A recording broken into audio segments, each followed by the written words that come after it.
পবিত্রারোপণী একাদশী তিথিতে ব্রত মাহাত্ম্য কথা শ্রবণ করুন। একদিন মহারাজ যুধিষ্ঠির ভগবান শ্রীকৃষ্ণকে জিজ্ঞাসা করলেন, হে প্রভু, শ্রাবণ মাসের শুক্লপক্ষের একাদশীর নাম কি, তা কৃপা করে আমাকে বলুন। শ্রীকৃষ্ণ বললেন, হে মহারাজ, এখন আমি সেই পবিত্র একাদশী ব্রত মাহাত্ম্য বর্ণনা করছি, মনোযোগ দিয়ে তা শ্রবণ করুন। যা শোনামাত্রেই বাজপেয় যজ্ঞের ফল লাভ হয়। প্রাচীনকালে দাপর যুগের শুরুতে মহিজিৎ নামে এক বিখ্যাত রাজা ছিলেন। তিনি মাহিষ্মতি নগরে রাজত্ব করতেন। কিন্তু দুঃখের বিষয় এই যে তার মনে বিন্দুমাত্র সুখ শান্তি ছিল না, কেননা তিনি ছিলেন অপুত্রক। পুত্রহীনের ইহলোক পরলোক কোথাও সুখ হয় না। এরূপ চিন্তা করতে করতে বহুদিন কেটে গেল, কিন্তু তবুও পুত্রমুখ দর্শনে রাজা বঞ্চিতই রইলেন।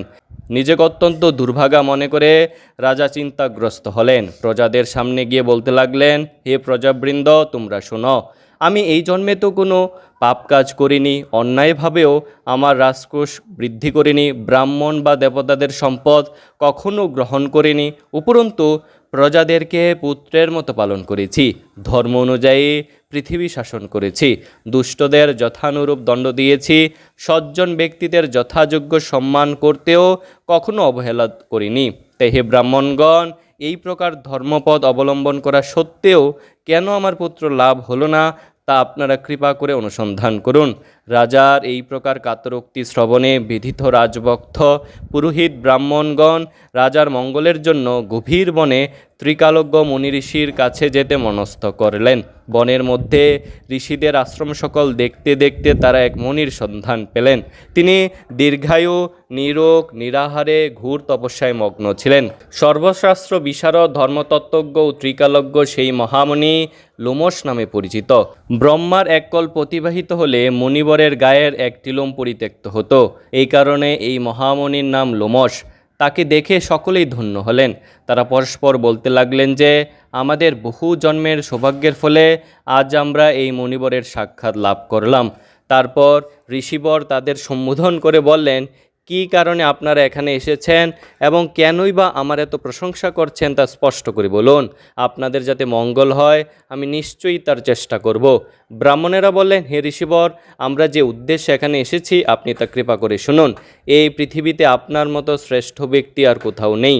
মহিজিৎ নামে এক রাজা নিঃসন্তান হওয়ায় অতি দুঃখে দিন যাপন করছে। আমরা তার প্রজা, তিনি আমাদেরকে পুত্রের মতো পালন করেন, কিন্তু তিনি পুত্রহীন বলে আমরাও সবাই মর্মাহত। তার দুঃখ দূর করতে আমরা এই বনে প্রবেশ করেছি। হে ব্রাহ্মণ শ্রেষ্ঠ, রাজা যাতে পুত্রের মুখ দর্শন করতে পারেন, কৃপা করে তার কোনো উপায় আমাদের বলুন। তাদের কথা শুনে মুনিবর ধ্যানমগ্ন হলেন। কিছু সময় পরে রাজার পূর্বজন্ম বৃত্তান্ত বলতে লাগলেন। এই রাজা পূর্বজন্মে এক দরিদ্র বৈশ্য ছিলেন। একবার তিনি একটি অন্যায় কার্য করে ফেলেন। ব্যবসা করবার জন্য তিনি এক গ্রাম থেকে অন্য গ্রামে যাতায়াত করতেন। এক সময় জ্যৈষ্ঠ মাসের শুক্লপক্ষের দশমীর দিনে কোথাও যাওয়ার পথে তিনি অত্যন্তই তৃষ্ণার্ত হয়ে পড়েন। গ্রাম প্রান্তে একটি জলাশয় তিনি দেখতে পান, সেখানে জলপানের জন্য যান। একটি গাভী এবং তার বাছুর সেখানে জলপান করছিল। তাদেরকে তাড়িয়ে দিয়ে তিনি নিজেই জলপান করতে লাগলেন। এই পাপকর্মের ফলে তিনি পুত্র সুখে বঞ্চিত হয়েছেন, কিন্তু পূর্বজন্মের কোনো পুণ্যের ফলে তিনি এইরকম নিষ্কণ্টক রাজ্য লাভ করেছেন। হে মুনিবর, শাস্ত্রে আছে যে পুণ্য দ্বারা পাপক্ষয় হয়।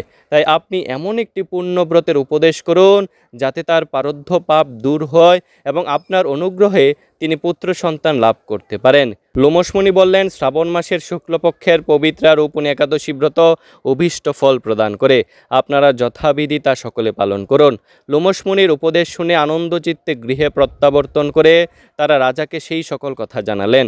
তারপর সকলে মিলে মুনির নির্দেশ অনুসারে একাদশী ব্রত পালন করলেন। তাদের সকলের পুণ্যফল রাজাকে প্রদান করলেন। সেই পুণ্য প্রভাবে রাজমহিষী গর্ভবতী হলেন।